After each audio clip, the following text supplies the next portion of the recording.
Assalamualaikum warahmatullahi wabarakatuh. Selamat malam teman-teman semuanya. Hari ini kami dari Stasiun Hantu kedatangan tamu yang sangat spesial dari channel YouTube Fubidon. Fubidon Bang ya? Fubidon. Jadi namanya Bang Fuad. Beliau seorang filsuf dan sufi. Bener Bang? Sufi? Ya, bisa dibilang gitu. Jadi mungkin obrolan kita malam ini mungkin agak sedikit berat tapi santai, dan semoga teman-teman semua bisa mendapat banyak ilmu dari diskusi kita malam ini. Mungkin untuk membuka obrolan kita hari ini, saya pengen nanya nih ke Bang Fuad. Sebenarnya apa sih tarekat dan tasawuf itu? Karena kalau saya lihat belakangan ini banyak anak-anak muda nih yang mulai mungkin tertarik lah ya dengan ilmu tasawuf dan segala macam. Jadi mungkin bisa dijelaskan Bang, apa itu tarekat dan tasawuf? Tasawuf itu sebenarnya adalah tradisi di dalam Islam, tradisi esoterik ya, artinya sebuah ilmu yang lebih terfokus pada hal-hal berbau ritual dan hal-hal yang berbau dengan kita sering pakai istilah yang menyepi gitu. Menyepi itu artinya memang dia tidak terlibat di dalam kehidupan sehari-hari, lebih banyak meditasinya dan lain sebagainya gitu. Tradisi tasawuf ini menurut saya itu dimulai di sekitar abad ke-10. Jadi di saat Islam bersentuhan dengan budaya Islam ya, bersentuhan dengan budaya Persia yang pada masa itu mulai dikuasai oleh kekhalifahan Islam. Mereka, orang-orang di tanah Persia ini dulu bekas Sasanid namanya, mulai menginterpretasi agama Islam dengan faham-faham yang sudah mereka punya gitu. Jadi mereka ini dulu mempunyai tradisi seperti punya agama seperti agama Zoroaster, ada beberapa agama Buddha yang dimana saat mereka berinteraksi dengan agama Islam yang pada masa itu juga sedang di dalam proses penyebaran, mereka membentuk tradisi tasawuf. Tentu penjelasan saya ini bisa bertentangan dari internal orang-orang sufinya sendiri. Jadi tasawuf itu nama generalnya, sufi itu adalah para pengamalnya. Kebanyakan para sufi di dunia ini mengatakan bahwasanya tradisi ini sudah bermula dari zaman Nabi Muhammad gitu. Saya punya pandangan yang berbeda dengan itu, dan jika ada perbedaan ya saya menerimanya. Tapi kalau ditanya saya sumbernya dari mana, saya sumbernya dari sejarah yang saya anggap autentik. Nah, tradisi ini pada intinya berurusan tentang bagaimana seorang manusia itu berhubungan langsung kepada Tuhannya. Kita bisa pakai banyak istilah. Ada mengatakan menjadi dekat dengan Tuhan, ada yang mengatakan menjadi kenal, ada yang mengatakan menjadi tahu. Tergantung bahasa yang mana yang mau kita pakai.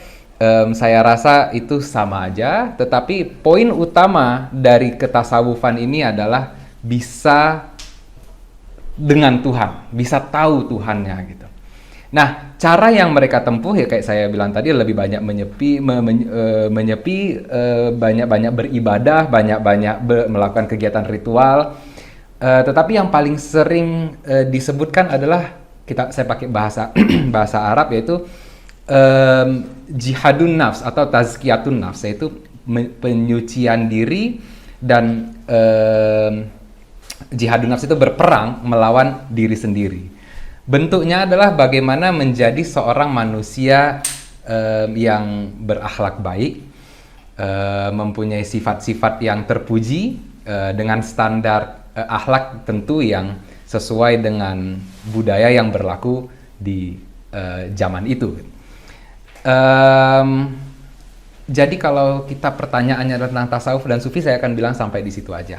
Tentu di dalam prosesnya, di saat ajaran ini mulai membesar, mereka membentuk kelompok-kelompok. Jadi itu memang kecenderungan manusia di saat dia sudah suatu ajaran atau suatu kredo atau suatu doktrin menjadi besar, dia akan membentuk kelompok-kelompok di mana kelompok-kelompok ini mempunyai interpretasi terhadap ajaran tersebut.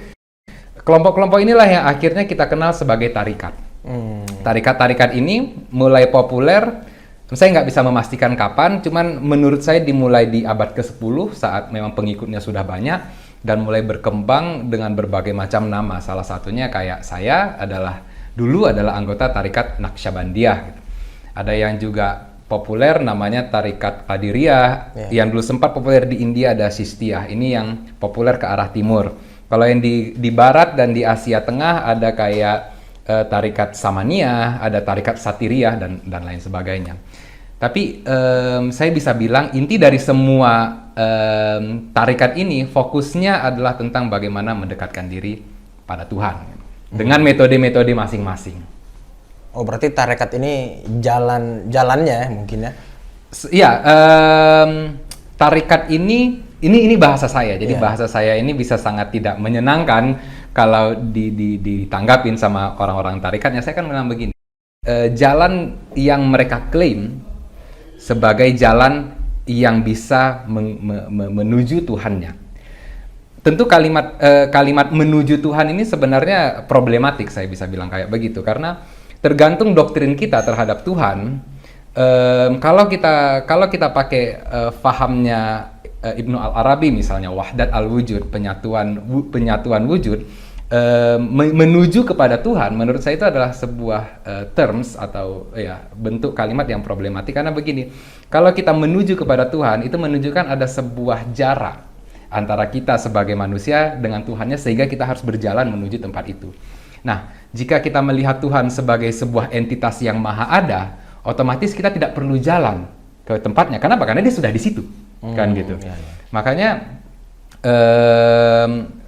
jalan menuju Tuhan, saya rasa ini secara pribadi ya, saya rasa itu problematik karena saya meyakini kesemestaan, kesegalaan Tuhan. Jadi mungkin kalau dirubah bahasanya jadi menuju Tuhan itu adalah menuju sebuah kesadaran bahwasanya kita sudah dekat, sudah menjadi bagian dari Tuhan itu sendiri, bisa dikatakan seperti itu. Tapi saya melihat di kebanyakan tarikat yang saya ketahui,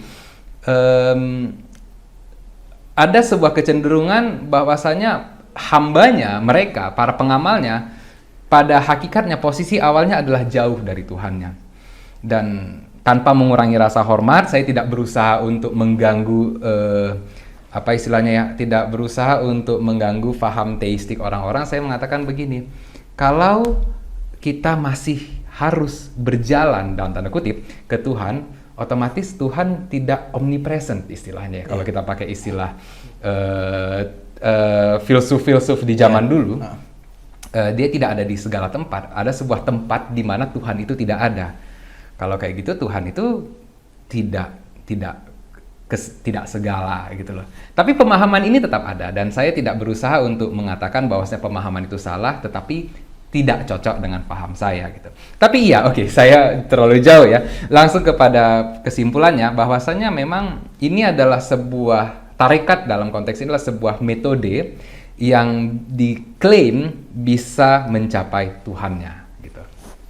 Jadi kalau di zaman sekarang ini, Bang, bisa nggak kita mencapai tingkat kesufian tanpa mulai jalur tarekat? Tergantung bagaimana kita memahami sufi itu. Ya. Gitu.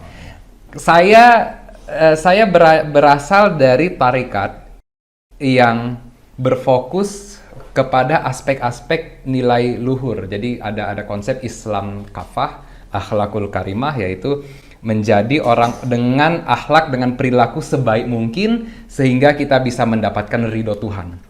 Jadi ridho ini ya ibaratnya adalah ridho ini kan udah bahasa Indonesia ya. Jadi saya nggak mau memakai istilah yang terlalu Islami juga. Tapi intinya adalah bagaimana kita bisa mendapatkan ridho Tuhan. Jadi tarekat yang dulu pernah saya ikuti memang lebih banyak berfokus berbuat baik. Saya anggap ini adalah sebuah kebaikan in and of itself, dengan sendirinya adalah sesuatu yang baik. Tetapi yang saya kurang puas di sini adalah dia tidak benar-benar bercerita tentang Tuhannya, kan gitu. Yang penting berbuat baik aja, nanti ridho Tuhan datang sendiri.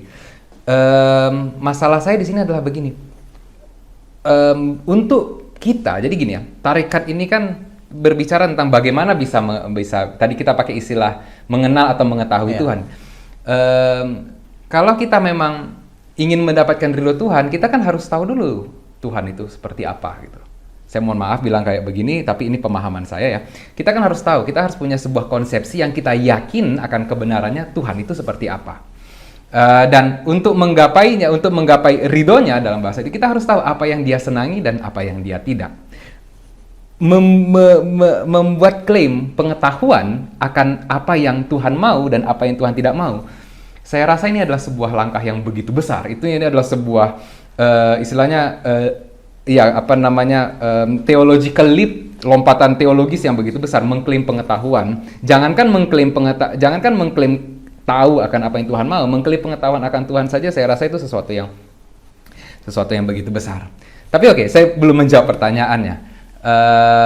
Maka saya keluar dari tarekat karena saya tidak suka terlalu cepat mengklaim pengetahuan, karena begini, akhirnya di banyak tarekat yang pernah saya tahu, dikotomi baik dan buruk, orang baik dan orang buruk, sifat baik dan sifat jahat, sifat yang diridhoi dan sifat yang tidak diridhoi, ini menjadi sebuah klaim yang sering terjadi. Jadi secara tidak sadar komunitas-komunitas di dalam paham tarikat ini menjadi dengan mudah menjatuhkan dakwaan terhadap orang-orang gitu. Kamu baik, kamu buruk, kamu baik. Saya rasa itu bukan urusan siapapun kecuali diri sendiri. Kenapa? Karena tasawuf tadi berfokus dengan jihadun nafs, melawan diri sendiri. Siapa kita untuk mengklaim apa yang baik, apa yang buruk dilakukan orang lain? Yang jika memang yang paling fokus adalah diri sendiri. Makanya dari situ saya berusaha untuk menyadari, mendeskripsikan ulang kesufian menurut paham saya sendiri. Jadi akhirnya, ya tadi pertanyaannya, ini saya kesana kemari ya jawabnya ya. Jadi tadi pertanyaannya adalah bagaimana orang zaman sekarang ya kan itu. Nah jadi gini, yang pertama saya lakukan di dalam mencoba untuk mendeskripsikan ulang ketasawufan ini adalah begini. Sebenarnya Tuhan itu apa sih? Saya akhirnya beranjak ke sebuah pertanyaan yang saya tidak sadar itu adalah paling fundamental, yang pertanyaan yang membuat manusia menjadi manusia gitu, yang membuat manusia itu mempunyai perbedaan dengan makhluk-makhluk lainnya, yang menurut saya yang membuat Homo sapiens pada akhirnya berpisah semakin jauh dengan sepupu-sepupunya. Yaitu menurut saya pertanyaan pertamanya adalah sebenarnya Tuhan itu apa sih? Ada pertanyaan keduanya tentang kehidupan setelah kematian, tapi saya rasa itu untuk di lain pembahasan. Tapi ya saya kena sebenarnya Tuhan yang saya tidak tahu ya, tetap jawabannya adalah saya tidak, tapi pertanyaannya tetap saya tanya. Sebenarnya yang Tuhan yang mana ya? Sebenarnya Tuhan itu apa sih?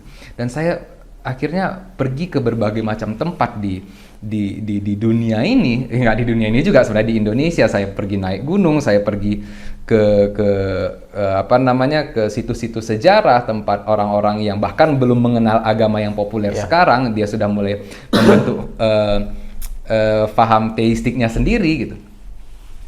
Saya tetap tidak tahu dan tidak merasa, saya merasa tetap tidak mempunyai kapasitas untuk menjawab pertanyaan itu tadi. Cuman satu yang saya temui, orang-orang yang dulu-dulu pun, termasuk orang-orang yang kalau kita situs megalitik yang ada di Indonesia yang sudah dibangun di abad sebelum Masehi, orang-orang ini mencari juga sama kayak saya gitu. Tetapi mungkin yang membedakannya sama saya, mereka sudah menentukan Tuhannya seperti apa. Misalnya, waktu itu saya pernah pergi ke situs air renung di Sumbawa Besar, di NTB, Nusa Tenggara Barat, di Pulau Sumbawanya. Saya pergi ke kubur batu mereka, di situ ada berbagai macam pahatan. Ada pahatan buaya, ada pahatan manusia, ada pahatan rusa sebagai hewan buruan gitu. Pertanyaannya begini, untuk apa mereka buat pahatan-pahatan itu? Nggak ada gunanya. Kalau mau dikubur ya kubur aja. Yang dikubur juga udah meninggal, nggak bisa menikmati pahatan itu.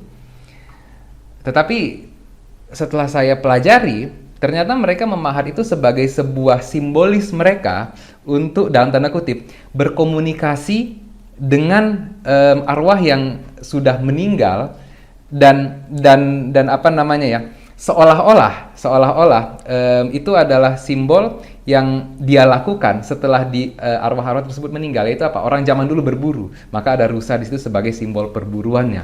Makanya di situ ada buaya. Saya nggak tahu entah ada buaya di Sumbawa dulu atau enggak. Cuman fakta bahwasanya di situ ada pahatan buaya, berarti mereka pernah berinteraksi sama makhluk tersebut kan gitu. Buaya menunjukkan bahwasanya gini, mereka punya semacam kepercayaan bahwasanya setelah mati, jasad-jasad ini, arwah-arwah ini, manusia, makhluk-makhluk ini akan terus melakukan kegiatan selayaknya seperti mereka masih hidup dulu gitu. Ini adalah sebuah interpretasi terhadap kematian. Ini adalah sebuah proses menciptakan jawaban terhadap segala sesuatu yang nggak diketahuinya. Ya, kita nggak tahu kehidupan setelah kematian. Pemahaman itu hanya kita dapat dari berbagai macam kepercayaan kan dari gitu. kitab segala macam. Akhirnya saya simpulkan begini, mereka mencari sesuatu yang sama seperti kita gitu. Dan sampai sekarang kita tidak punya jawaban yang pasti akan pertanyaan itu gitu. Iya. Akhirnya saya simpulkan, akhirnya di titik itu saya berhenti mencari Tuhan. Saya mencari fenomena-fenomenanya gitu. Saya mencari fenomena manusia.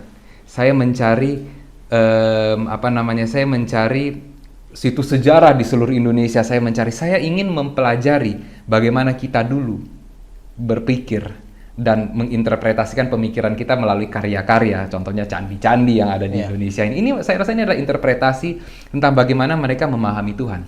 Saya tetap mengatakan, pemahaman itu tidak membuat saya menjadi tahu Tuhan, tetapi setidaknya saya tahu ciptaannya.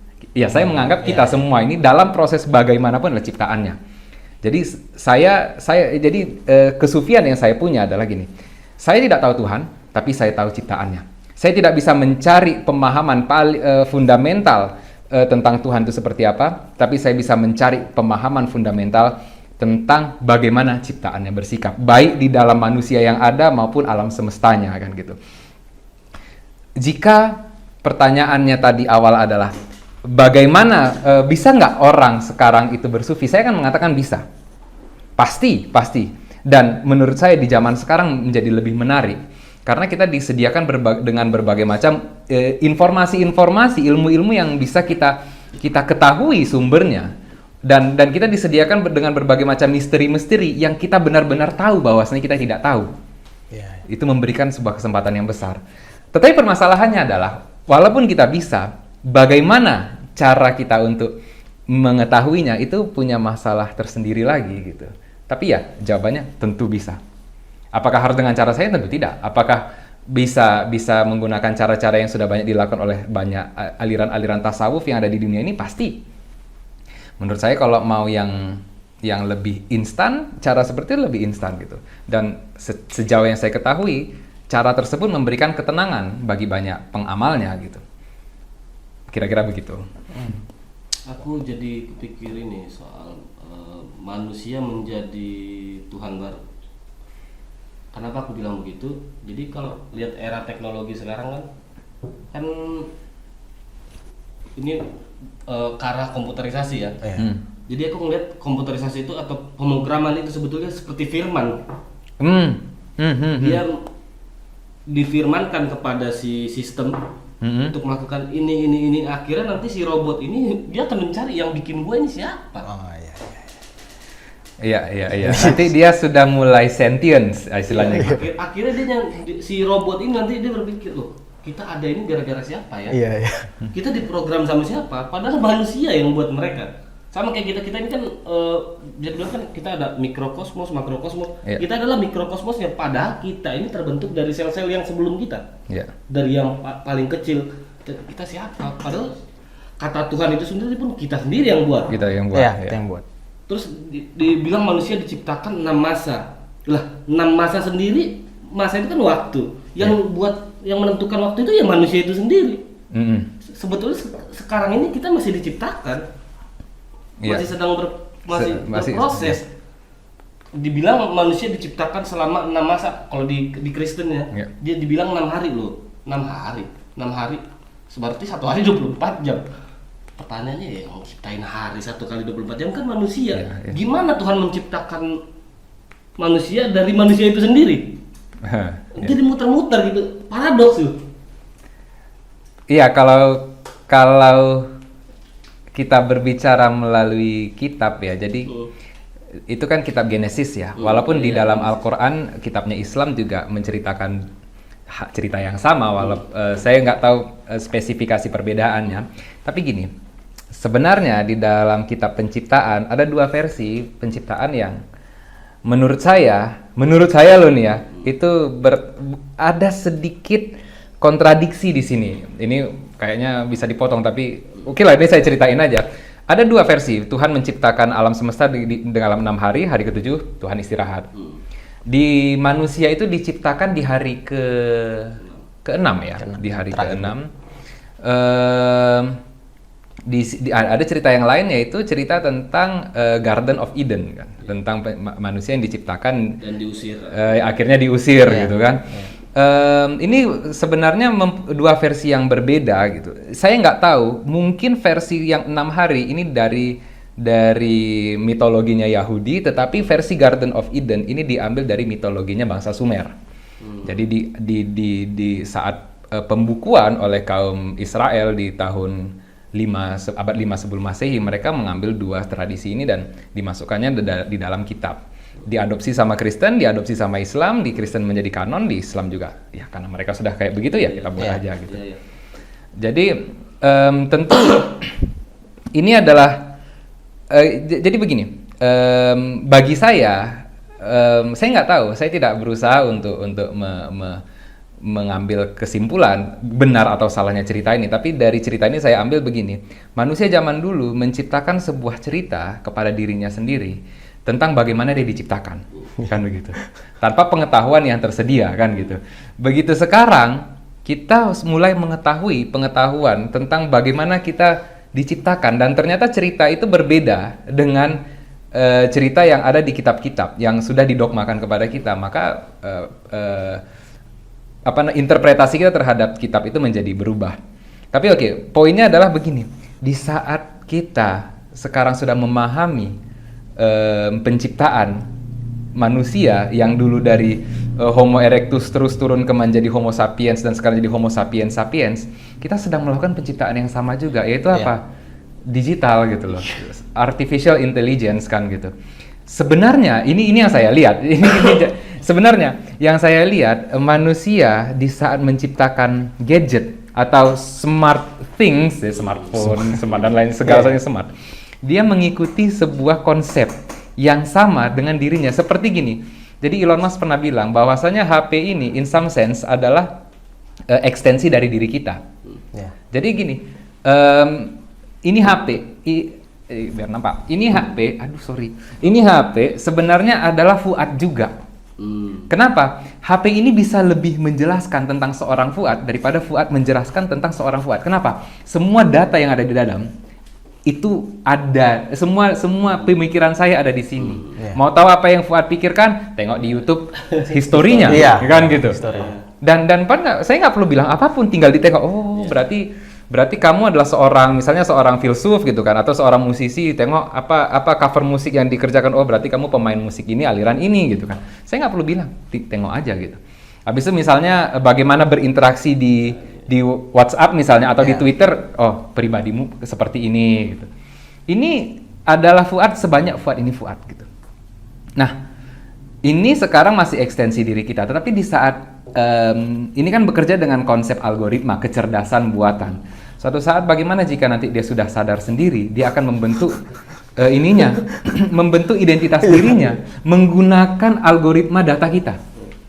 Siapa yang lebih Fuad? Ini apa yang itu kan gitu. Pada dasarnya kita pun juga seperti itu. Yang saya yakini kita sebagai manusia, kita juga seperti itu, yaitu ya saya bilang saya Fuad, dan saat saya bilang saya Fuad, saya menggunakan berbagai macam data yang saya dapat dulu. Contoh, tangan ini adalah ekspresi yang saya terinspirasi dari orang lain. Pasti ada, entah siapa, entah kapan, orang menggunakan gaya tangan kayak begini untuk untuk memperkenalkan dirinya. Penekanan aksen yang saya buat, ini kan yang saya dapat dari, kalau saya suka pakai, aksen yang saya pakai adalah aksen Indonesia netral. Saya bisa menggunakan aksen Medan, cuman kan jadi nggak cocok kita gunakan di sini. Tapi ini adalah aksen Indonesia netral yang saya dapat juga dari orang lain, kan gitu.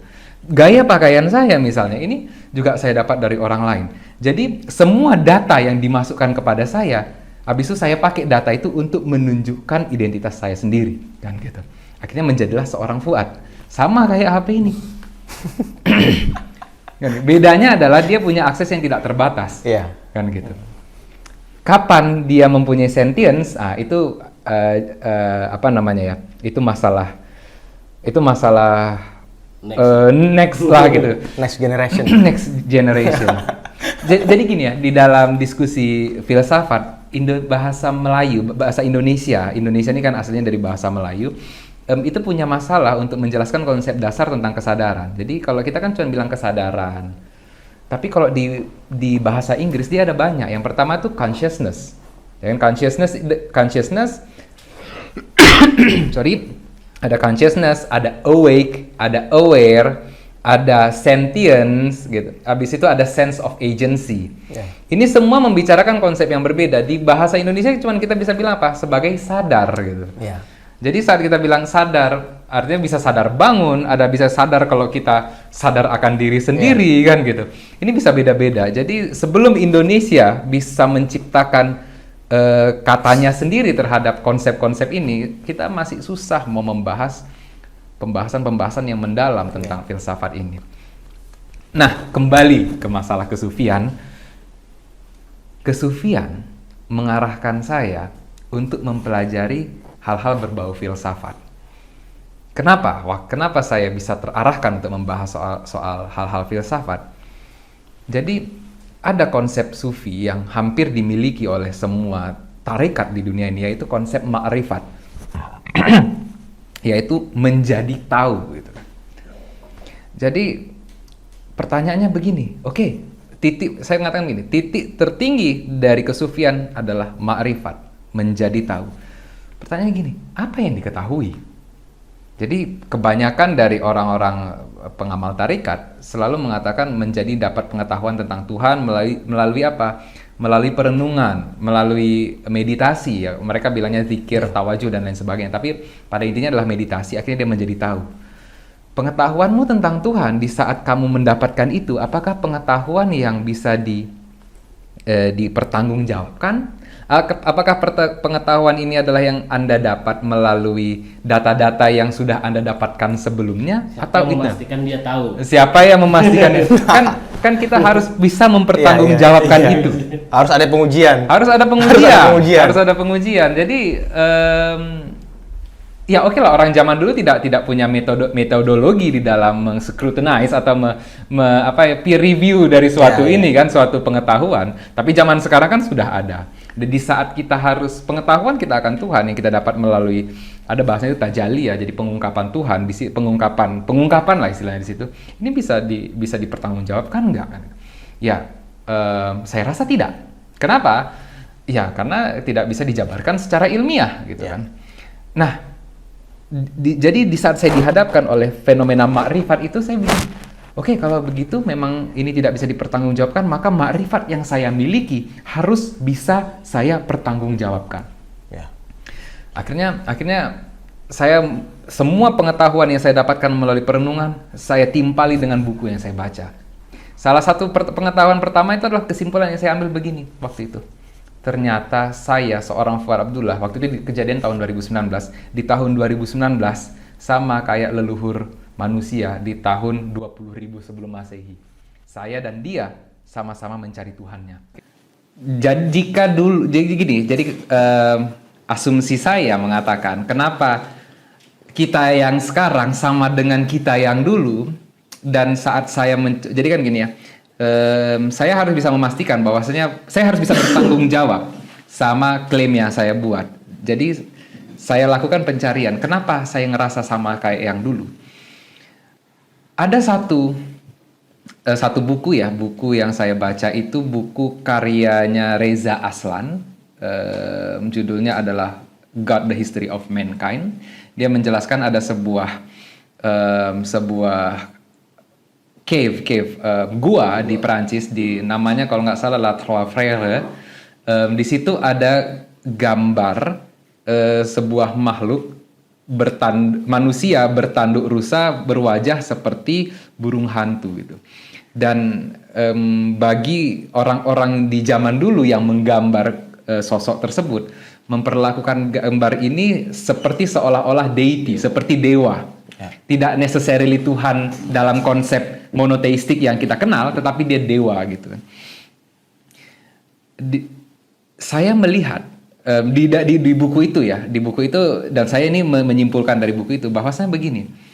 Sebenarnya gambar itu dibuat oleh manusia di zaman dulu sebagai bentuk interpretasinya terhadap Tuhan. Sebagai bentuk jawaban yang mereka berikan terhadap pertanyaan tentang ada apa di luar sana, adakah kekuatan yang lebih besar dari kita gitu. Dan saat saya perhatikan dengan diri kita yang sekarang ini dan manusia yang banyak sekarang ada di muka bumi ini dengan pengetahuan yang mereka miliki dari agama-agama modern, kita sepertinya melakukan sebuah pencarian ataupun menyimpulkan sebuah kesimpulan yang sama gitu. Kita selalu bertanya-tanya gitu. Kita selalu mendambakan sebuah konsep paling ideal tentang Tuhan. Dari dulu sama, sekarang pun begitu juga. Mungkin sekarang yang populer, saya mohon maaf pakai istilah itu adalah pemahaman monoteistik seperti agama Islam dan Kristen gitu. Tetapi di zaman-zaman dulu, di saat kita masih mempunyai pemahaman yang politeistik gitu, pencarian yang dilakukan juga sama tentang Tuhan itu seperti apa sih gitu. Tuhan itu seperti ini, Tuhan itu seperti ini. Dan sekarang kita juga melakukan hal yang sama gitu. Makanya pengetahuan ini di 2019 lalu memakrifatkan saya gitu. Akhirnya saya mengambil kesimpulan bahwasanya saya dan orang-orang dulu adalah sama-sama sufi. Kenapa? Karena kami berusaha untuk mencari tahu. Saya tidak berani bilang mencari tahu Tuhan atau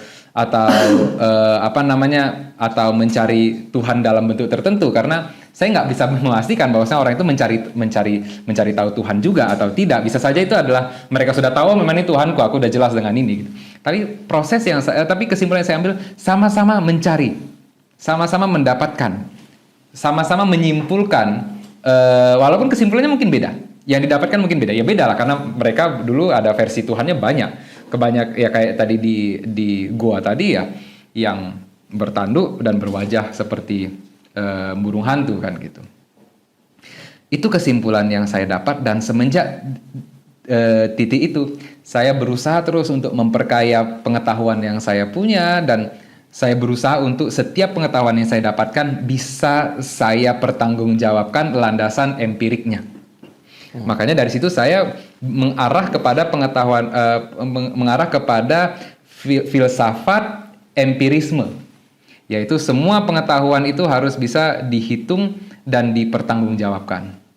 Walaupun tentu ada aspek yang tidak bisa kita ketahui, seperti banyaklah yang nggak bisa kita ketahui ya, seperti pertanyaan kehidupan setelah kematian. Nah di sini saya mengarah kepada paham filsafat metafisika, tapi saya pikir ini bisa kita bahas di lain waktu. Tapi intinya adalah semua pengetahuan dan semua asumsi akan pengetahuan seperti ya hal-hal berbau metafisika tadi saya pelajari sebagai bentuk kesufian saya. Makanya sekarang saya bisa mengatakan dengan agak sombong dikit, walaupun saya bilang saya masih amatir, saya adalah seorang filsuf dan juga seorang sejarawan gitu. Itu dimulai dari paham kesufian yang saya punya. Kira-kira begitu. Berarti tetap ada korelasi antara filsafat dan sufi dari sisi keilmuan ya? Harusnya iya, wajib, bagi saya wajib. Walaupun banyak orang-orang sufi sepertinya menolak itu. Bukan karena kesombongan, bukan karena apa, karena memang ya mereka sudah tahu Tuhan, mereka sudah mengetahui Tuhan yang mereka inginkan seperti apa, otomatis filosofi selalu berhubungan dengan spekulasi. mereka akan mengatakan gini ya, ngapain kita berspekulasi seperti para filsuf? Kita sudah tahu Tuhan seperti apa, kita ikuti saja. Tapi pada dasarnya, kesimpulan yang mereka ambil itu juga adalah kesimpulan yang diambil melalui pertanyaan filosofis kan kayak gitu, yaitu tentang Tuhan. Ya, jawaban saya iya. Ya, karena kan kalau dilihat dari sejarahnya kan Imam Al-Ghazali juga salah satu filsuf Islam yang masyhur di zamannya. Iya. Dan ya mungkin dari sisi Islam yang agak keras, banyak yang nggak sepakat dengan filsafat-filsafat Imam Al-Ghazali. Ya, bisa dibilang sebenarnya saya secara pribadi memang gini, Imam Al-Ghazali ini adalah sosok Muslim terbesar, maaf sebelumnya, setelah Muhammad. Jadi Rasulullah itu yang terbesar, jelas lah beliau yang ini kan ya, yang menegakkan Islam. Al-Ghazali ini adalah orang yang semakin membesarkan ajaran Islami sehingga bisa dikenal di mana-mana gitu. Tapi saya merasa faham Imam Al-Ghazali ini terhadap filosofi dan saya istilahnya gini, dan rasa penasaran terhadap ilmu pengetahuan, faham yang dimiliki Al-Ghazali itu faham yang dimiliki Al-Ghazali seolah-olah membuat penelusuran filosofi dan penelusuran ilmu pengetahuan menjadi tidak valid gitu. Karena Al-Ghazali biar bagaimanapun fahamnya adalah ya Tuhan ini seperti ini. Bagaimana dengan yang kita ketahui, yang nggak usah tanya-tanya. Makanya ada faham bila kaif. Artinya dalam bahasa Arab ya artinya itu jangan tanya gitu. Jadi saya ngerasa gini, walaupun Al-Ghazali adalah sosok besar, saya tidak ada keraguan di dalamnya. Saya secara pribadi agak kurang senang sama Al-Ghazali ini. Karena pasca Al-Ghazali, dia kan pernah buat buku ya, The Incoherence of Philosopher, yang dimana isinya mengkritik filsuf-filsuf Yunani kuno seperti Socrates, Plato, Aristoteles. Pasca Al-Ghazali, hampir tidak ada lagi ilmuwan dan filsuf-filsuf dari kalangan Islam sampai sekarang. Sebelum Al-Ghazali begitu banyak. Jadi kayak kita pernah kenal Al-Kindi, Al-Farabi, Ibnu Sina, Ibnu Haytham, Al-Arabi salah satunya.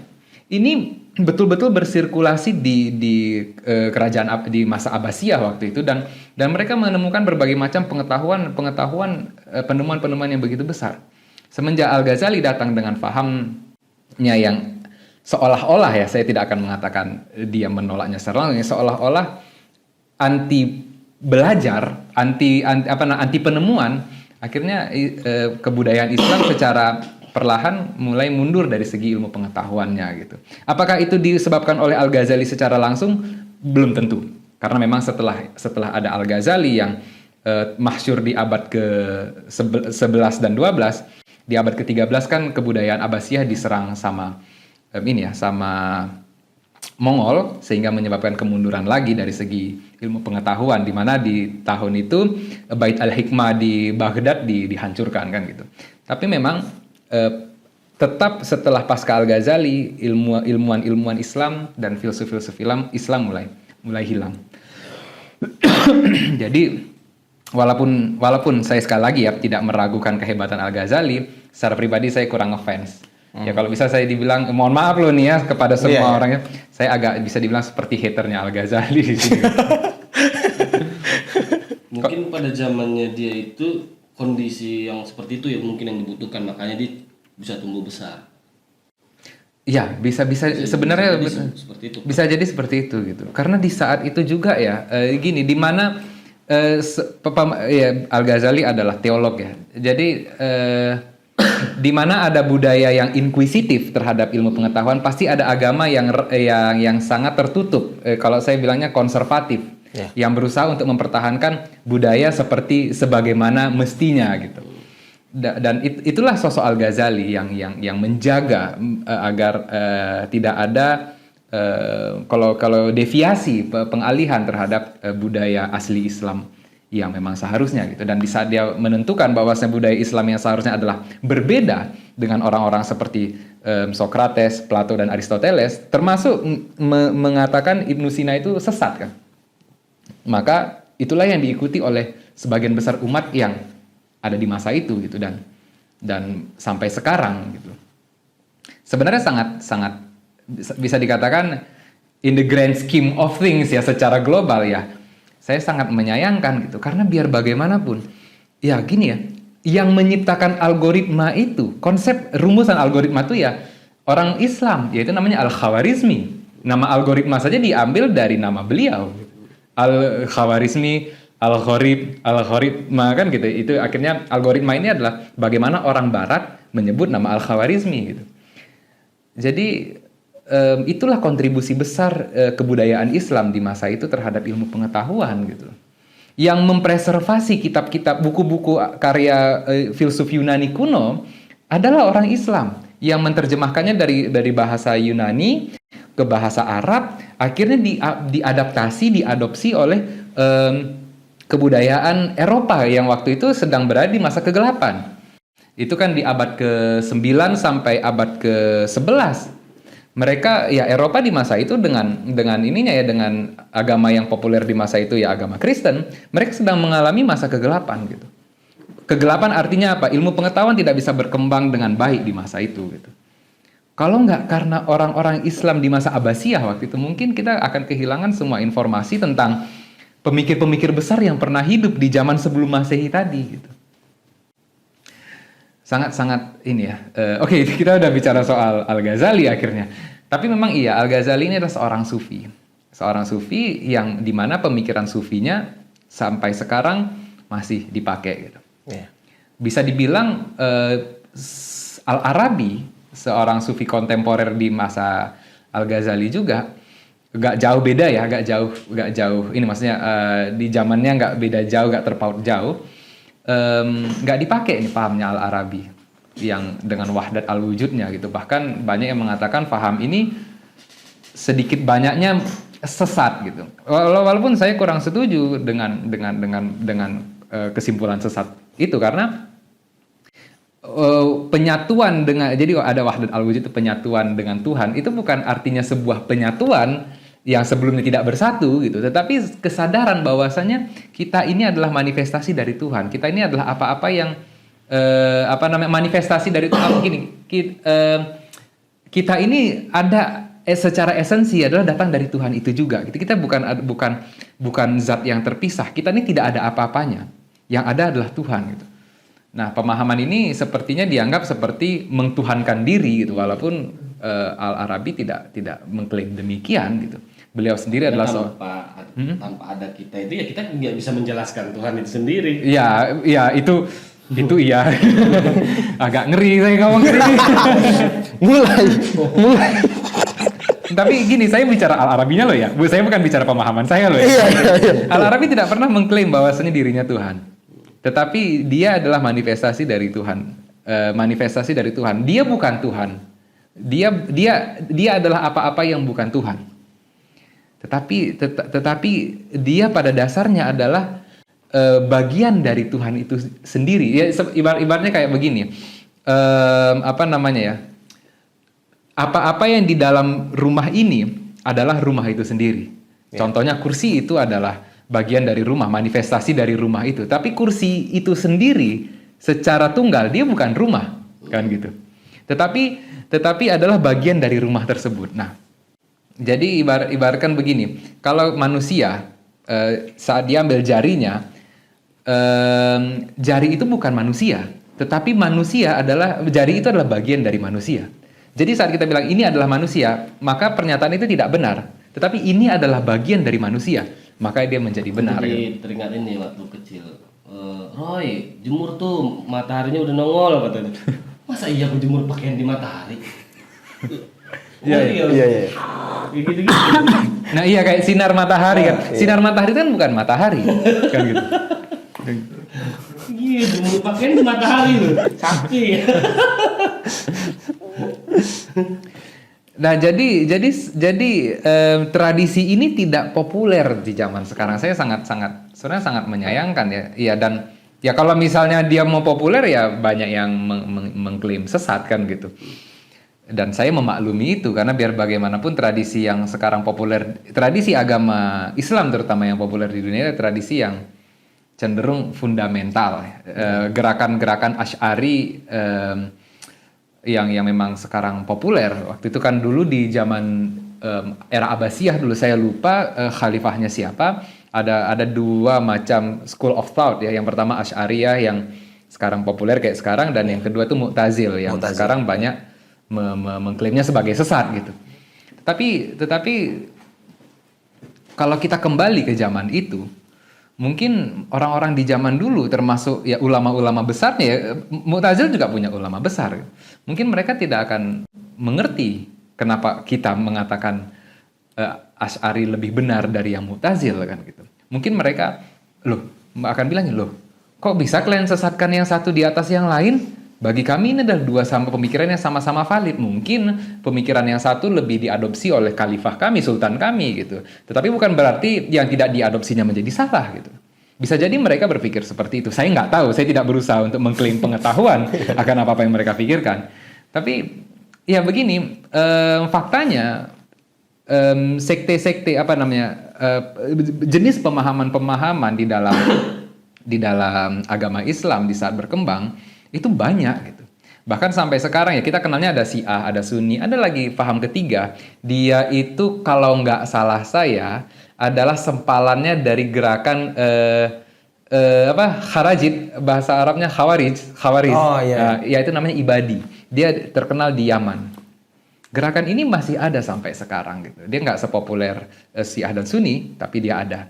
Sama kayak misalnya agama Kristen, di saat agama ini mulai membentuk sebuah organisasi yang besar, dia mempunyai begitu banyak cabang pemikiran. Jadi kalau sekarang kita mungkin tahunya ada Kristen Protestan, ada Kristen Katolik. Di zaman dulu ya Protestan sendiri saja baru mulai populer baru mulai ada gerakannya di abad ke-15-16 kalau nggak salah saya. Di zaman dulu ada banyak sekali, ada ya kalau dari perkembangannya ada Kristen Koptik, ada Syrian Ortodoks, ada Bizantium, ada Roman Katolik, ada Anglikan, ada yang mulai yang dianggap sebagai sesat kayak Marcionik. Marcionik ini malah yang membuat ada ada kitab kanon di dalam agama Kristen gitu. Marcion ini mempunyai faham Kristen ya, faham divinitas yang sangat ekstrim kalau kita pakai istilahnya, sehingga para uskup-uskup, bukan uskup lah ya bahasanya, para priestnya terdorong untuk membuat kitab yang kanon dan yang non kanon gitu. Bahkan bisa dikatakan cabang agama Kristen yang dulu lebih banyak dari yang ada sekarang gitu, karena perkembangannya yang begitu pesat gitu. Jadi apa yang terjadi secara sosial ya, saya bilangnya secara sosial di dalam agama Kristen itu juga terjadi di agama Islam gitu. Dan ya kesimpulan yang saya ambil adalah dari pembahasan ini kita kembali ke yang tadi, saya berandai-andai gitu. Bagaimana jika paham yang dimiliki Al-Arabi yang populer di dalam pemikiran teistiknya, pemikiran ketuhanannya Islam, bisa jadi kita mempunyai sikap gestur yang berbeda terhadap berbagai macam perbedaan yang kita alami sekarang. Sekarang ini tanpa mengurangi rasa hormat, kebanyakan paham-paham kita terhadap agama sangat dikendalikan oleh sosok-sosok yang kita nilai sebagai tahu bagaimana menginterpretasi suatu agama. Walaupun sebenarnya kebanyakan interpretasi tersebut hanya berada di ranah fikih kalau kita bilang ya, jurisdiksinya saja, tidak di dalam ranah ketuhanan. Kita hampir tidak pernah berbicara Tuhan. Harapannya adalah sebenarnya yang berbicara Tuhan itu adalah para pengamal tasawufnya. Cuman sejauh yang saya ketahui, daripada mendiskusikan Tuhan, apapun cara diskusinya, mereka lebih banyak mendiskusikan gurunya gitu. Ini menarik nih, Bang. Udah sampai mendiskusikan guru nih. Jadi mayoritas anak-anak muda sekarang kalau yang saya lihat orientasi mereka itu untuk bertasawuf itu bukan lagi untuk mencapai makrifat gitu, tapi lebih kepada mencapai kesaktian dalam tanda kutip. Entah itu mendapatkan ilmu laduni, ilmu hikam dan segala macamnya. Nah, itu orientasi sekarang itu mungkin udah ada pergeseran gitu. Mungkin Dan yang mereka diskusikan kalau kita ngobrol segala macam itu bukan lebih kepada amalan-amalan yang mendekatkan kita kepada Allah gitu. Tapi lebih kepada Bisa terbang gitu kan. bisa terbang, bisa sholat di atas daun. Nah, itulah mungkin mungkin tidak seharusnya diomongkan lah mungkin di depan umum. Ya biarkanlah itu menjadi, mungkin biarkanlah ilmu-ilmu itu atau mungkin mukjizat itu menjadi rahasia mereka dengan Tuhan. Tapi itulah mungkin kenyataan yang terjadi sekarang. Gimana menurut Abang tentang ilmu-ilmu laduni segala macam, dan mungkin kritik terhadap orang-orang yang bertasawuf tapi pengen sakti gitu. Saya kalau ditanya soal ilmu laduni, saya bakalan bilang saya ragu bahwasanya ilmu laduni itu ada. Bukan artinya saya mengatakan bahwasanya sesuatu yang di luar sana itu nggak ada, tapi begini. Menurut saya ilmu laduni ini tidak pernah ada yang bisa membuktikannya, mengklaim misalnya gini ya. Ilmu laduni, beda ya ilmu laduni dengan ilmu terbang. Cuman kita bilang aja, kalau kita mengamalkan ini kita bisa terbang atau kita bisa kayak tadi kan sholat di atas daun gitu. Saya rasa itu nggak benar. Saya rasa itu adalah klaim yang sepihak, tidak berdasar. Bahkan gini, kalau itu disampaikan dengan niatan yang tidak baik, misalnya tidak baik itu mempengaruhi orang untuk masuk ke dalam ajaran, saya mengatakan itu bohong. Itu adalah sebuah kebohongan yang entah kenapa terus bersirkulasi di kalangan ilmu-ilmu esoterik kayak begini. Tentu saat saya bilang esoterik itu termasuk salah satu tarikat dan amalan-amalan tasawuf, termasuk ya di cabang agama apapun ya. Saya akan mengatakan bahwasanya sebenarnya di dalam pengamalan, menjadi seorang pengamal tasawuf adalah bukan untuk mendapatkan itu semua gitu. Kalau kita mencari itu, maka kita yang pertama mencari di tempat yang salah gitu. Di situ ilmu tasawuf tidak menyediakan itu. Ilmu tasawuf adalah menyediakan kita kesempatan untuk bisa memahami, sekali lagi saya bisa pakai memahami, mendekati atau mengetahui apapun istilah itu, tapi saya pakai istilah tadi ya, memahami Tuhannya, dan itu adalah satu-satunya titik tertinggi dan titik terakhir dari pengamalan tersebut. Jadi kalau ini saya ya, kalau ada orang yang mensyiarkan ajaran tasawuf dengan janji kesaktian seperti itu, menurut saya dia sedang berusaha untuk mempengaruhi orang lain, untuk mengelabui orang lain. Karena sekali lagi, kalau memang benar ilmu ini bisa memberikan sesuatu yang lebih, kayak tadi kan, bisa terbang, buktikan. Kalau nggak bisa dibuktikan, maka ya apakah itu bohong atau memang itu tidak benar sama sekali gitu. Jadi ya, saran saya kepada semua orang yang memang tertarik sama ajaran ini, jangan cari sakti. Jangan cari sakti. Cari kesempatan untuk bisa mengetahui sebuah pemahaman yang berbeda, sebuah metode untuk memahami sesuatu dengan memahami Tuhan dengan sesuatu yang berbeda gitu. Biasanya kalau di dalam ajaran yang saya pahami ya, ajaran agama Islam adalah ya Tuhan seperti ini, Tuhan itu baik, Tuhan itu Maha Pengasih, Maha Penyayang gitu. Mungkin ada sebuah interpretasi yang lain dari ajaran-ajaran tasawuf ini gitu. Apakah Tuhan di ajaran tasawuf itu tidak pengasih, tidak penyayang? Ya tentu pengasih penyayang lah kan gitu ya. Saya memahami pemahaman tasawuf yang kontemporer dan pemahaman Islam pastilah sejalan kan gitu. Tapi tentu mungkin ada sebuah saya mengulang-ulang nih ngomongnya. Tentu ada sebuah interpretasi yang lain, misalnya kayak metode dengan kita zikir seperti ini, dengan gaya duduk seperti ini, memutar tasbih seperti ini. Itu adalah fenomena baru. Apakah saya mengamalkannya seperti itu? Tidak, saya punya cara yang berbeda. Tetapi kalau misalnya tadi ya pertanyaannya, orang-orang zaman sekarang, anak-anak muda zaman sekarang ingin mengetahui tasawuf yang sudah terorganisir seperti itu yang akan mereka temui nanti gitu. Itu ya jawaban yang bisa saya sediakan. Nggak bisa dengan jelas, nggak bisa dengan detail. Itu harus yang tertutup. Jadi orang yang mencari ilmu kesaktian ini ilmu sakti. Malah jadi dia berpikir gini, loh kalau kamu nggak percaya ada yang sakti, berarti Tuhan itu nggak maha dong.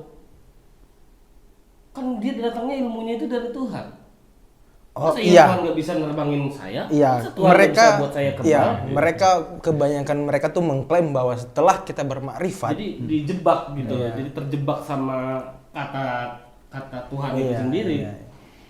Ya, ini kalau saya bilang, ya suruhlah dia terbang kalau gitu. Tunjukkanlah sama dia.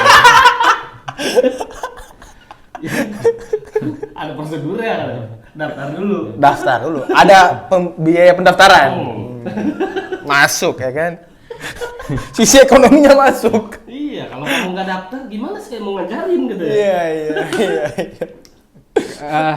Di mana-mana kalau orang mau jualan, misalnya gini ya, mau jual obat pengurus badan. Kalau yang jual obat pengurus itu badannya gemuk, kemungkinan kita nggak percaya obat itu efektif. Iya. Ya kan? Habis itu ada orang yang kayak sering jualan ini. Gini, kenapa kalau orang jualan ini protein shake, yang jualan tuh badannya tegap semua. Sementara otomatis kan artinya apa? Supaya itu menunjukkan bukti. Orang yang meminumnya, orang yang mempasarkannya adalah bukti dari kebenaran produk tersebut. Kenapa hal yang sama tidak bisa kita dapatkan di ajaran-ajaran esoterik kayak tadi, ajaran-ajaran tarekat tadi? Kenapa? Ya seharusnya pengamalnya bisa membuktikan dong. Ya. Karena dia menjual barang tersebut. Ya, saya pakai istilah jual bukan artinya tarekat itu jadi jualan loh ya. Tapi buktikan dong kalau bisa terbang, ya terbang dong. Gitu. Kalau misalnya tiba-tiba jadi tahu Tuhan, buktikan dong Tuhan itu seperti apa kok kamu bisa tahu kan gitu. Kalau dia mengatakan gurunya hebat, tunjukkan dong kehebatan gurunya. Kebanyakan ya begini, saya dekat dengan guru-guru tarekat di ajaran saya dulu, di tarekat saya dulu gitu.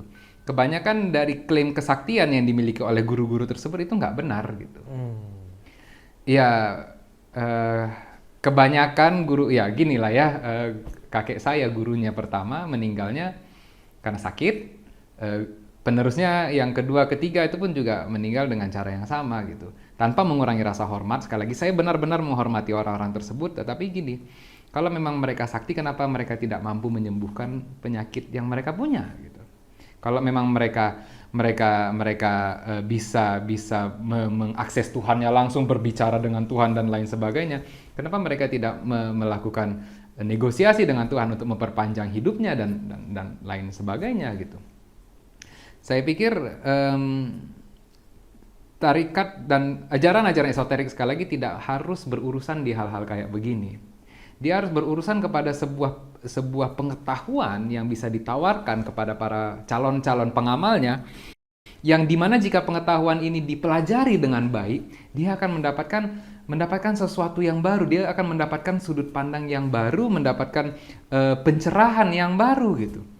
Tapi sekali lagi, kalau misalnya yang ditawarkan adalah pengetahuan, yang pertama mungkin orang nggak tertarik masuk. Ya. Harus ada efek sensasinya, iya, kan kayak iya, begitu. Benar, sama kayak kita, ya clickbait lah gitu kan. Kayak nama stasiun hantu kan. Kan tuh clickbait. Oke, sorry, mohon maaf, bukan apa-apa loh ya. Itu intermezzo. Ya, yang pertama dan yang kedua, kalau cuma pengetahuan mending saya cari di Google aja lah kan gitu. Di sana ada terdapat berbagai macam pengetahuan. Saya pikir disinilah tantangan terbesar dari amalan-amalan tasawuf ini. Semua pengetahuan yang disembunyikan atau disimpan di dalam ajaran-ajaran tasawuf sekarang bisa kita akses di Google.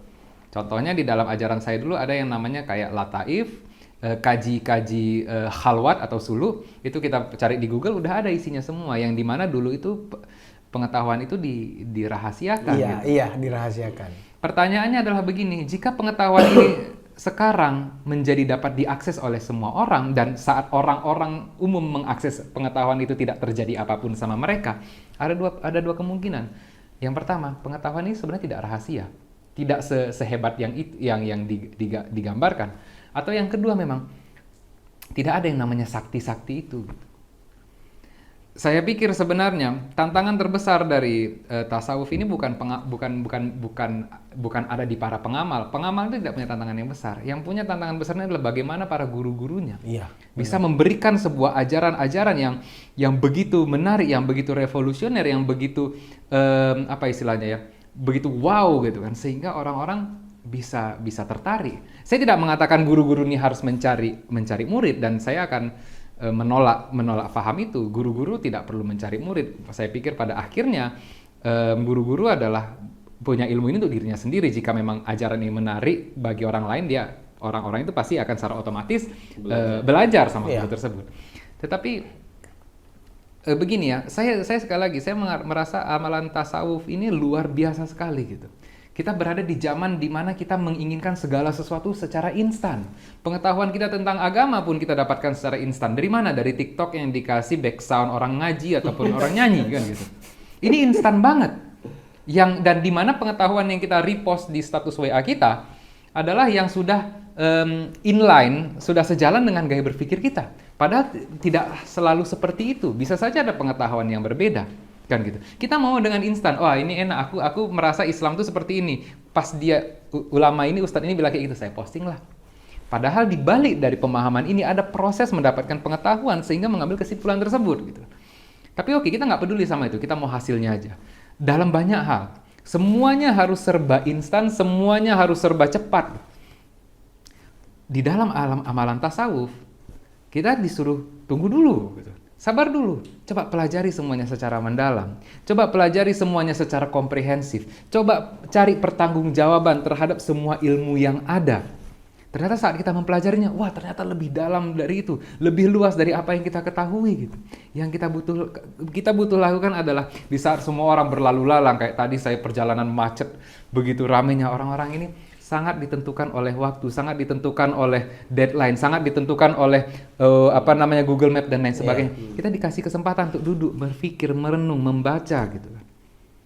Saya pikir amalan terberat dari ajaran tasawuf bukan tentang laduninya, bukan tentang bisa terbangnya, tetapi bisa duduk dan sabar dan merenungi segala pengetahuan yang kita miliki. Ini yang membuat saya tertarik kembali ke ajaran sufi. Dulu saya berkali-kali, aku mau keluar, aku nggak tertarik sama ini, lebih baik aku berfilosofi aja, karena itu langsung kepada pertanyaan, kan gitu. Tetapi yang membedakan para filsuf dengan para sufi, menurut saya, filsuf selalu berurusan sama pertanyaan, terus nanya, bagus saya pikir, tetapi ada sufi yang mengatakan, tenang dulu. Mari kita renungi jawaban ini. Mari kita cari makna yang mungkin kita lewatkan sebagai seorang filsuf. Mari kita mencoba mencari relasi antara pengetahuan yang kita miliki, antara pertanyaan yang kita tanya dengan kehidupan yang kita miliki. Bagaimana kita bisa menemukan korelasi antara ini radioactive decay dari hasil Big Bang dengan kehidupan kita sebagai seorang manusia yang besok harus kerja. Harus ada kaitan ini. Dan saya pikir sebagai seorang yang merenung, cepat atau lambat, eventually dia akan menemukan relasi itu sehingga ilmu itu menjadi manfaat untuk dia. Bukan hanya manfaat untuk otaknya saja gitu. Nah, itulah yang bisa saya gambarkan. Wah, ini menarik ya. Tapi ngomong-ngomong soal tadi Bang yang mengakses Tuhan itu, saya pernah juga ketemu salah satu orang tasawuf, dia malah ngomong gini ke saya, guru dia katanya dia bisa berkomunikasi dengan malaikat maut dan menunda kematiannya. Itu saya pernah ketemu dengan kalimat ekstrim yang seperti itu. Mungkin saya bilang ekstrim ya karena udah di luar nalar saya mungkin itu. Ya, jadi mungkin kita cukupkan dulu hari ini ya. Cukupkan dulu. Tapi aku jadi kepikiran masih ada? itu. Oh ya, coba. Ya, menunda kematian malaikat maut. Iya. Karena definisi malaikat maut dia itu adalah diri dia sendiri. Ya kalau gue mau mati tinggal tusuk aja mati. Kalau mau tunda ya jangan. Berarti dia adalah Tuhan atas dirinya dia sendiri. Dia Tuhan di saat yang bersamaan dia malaikat. Kita rehat sejenak. Ini kayaknya harus rehat penuh-penuh nanti makin ngawur ya. Ini udah terlalu dalam nih mungkin pembahasan kita nih. Jadi ya itulah mungkin tadi beberapa mukadimah dari Bang Fuad tentang tasawuf. Kalau teman-teman, kalau saya pribadi saya sangat tertarik dengan ilmu tasawuf ya, dari pas masuk kuliah sudah sangat tertarik dengan yang namanya tasawuf. Karena apa ya, proses penyucian jiwa dan segala macam, biar kita bisa lebih mengontrol mungkin hawa nafsu kita dan segala macam, itu ajaran yang yang saya cari selama ini. Jadi mungkin pertemuan kita hari ini dicukupkan dulu sampai di sini. Nanti kedepannya mungkin kita bakal ngobrol dengan Bang Fuad lagi lebih luas lagi mungkin Bang di kesempatan lain. Jika teman-teman suka dengan video kita kali ini, silahkan disebarkan ke kerabat, ke teman, ke keluarga. Dan jangan lupa jika Anda ingin mendalami ilmu tasawuf dan filsafat, silahkan ke channel YouTube Fubidon. Di sana lebih jelas Bang Fuad menjelaskan tentang metafisika, tentang kesufian, tentang tasawuf itu sendiri, tarekat. Di sana ilmunya lebih kaya. Kalau di sini mungkin sekedar mukadimahnya aja. Nanti linknya Fubidon nanti kita taruh juga di deskripsi. Iya. Cukup sekian dari saya, Om Roy dan Bang Fuad. Billahi taufiq wal hidayah. Wassalamualaikum warahmatullahi wabarakatuh. Waalaikumsalam.